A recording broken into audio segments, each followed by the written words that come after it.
So by this point, you have worked on chuckle, you have worked on groan, and now it is time for Liza's third etude, whispered conversation. So again, I asked for muting and low register playing in the first one. I asked for microtones in the second one. And in the third one, I asked Liza to incorporate air sounds, as this is a thing that we often see now in contemporary music, or things that we have to do and get comfortable doing.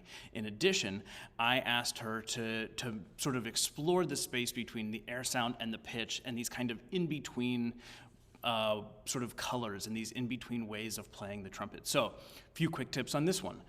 Air sounds. Experiment on your instrument what gets you a nice resonant air sound. It's going to be a little bit different for everybody based on your equipment, based on your mouthpiece, based on the shape of your mouth. So, play around with it.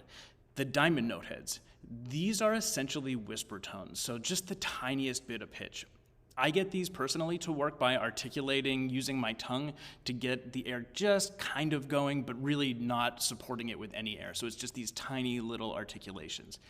The trickiest part of this etude, I think, is where you go from air to whisper sound and then into a sounding soft note. So it's essentially a breath attack, just slowed way down. You may find this really tricky, but if you practice the technique of coming in from as close to nothing as possible, not only will that help you play this etude, but that's also going to help you on the trumpet in so many other ways. Playing with that kind of aperture is not that dissimilar from playing in the high register. It's going to help you articulate low. So use it to practice this etude, but also, this is kind of a gift. This will be really, really helpful in all sorts of other playing. This requires an incredibly responsive aperture.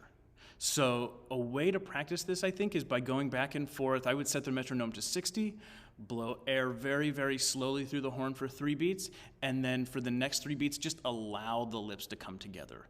Don't force the lips to come together. Allow is the operative word. Sometimes it will work, sometimes it won't. You will necessarily probably sound pretty bad doing this, and that's okay, because we're trying to train this thing to be so responsive in a way that we really don't have to do most of the time on the trumpet in terms of playing that soft.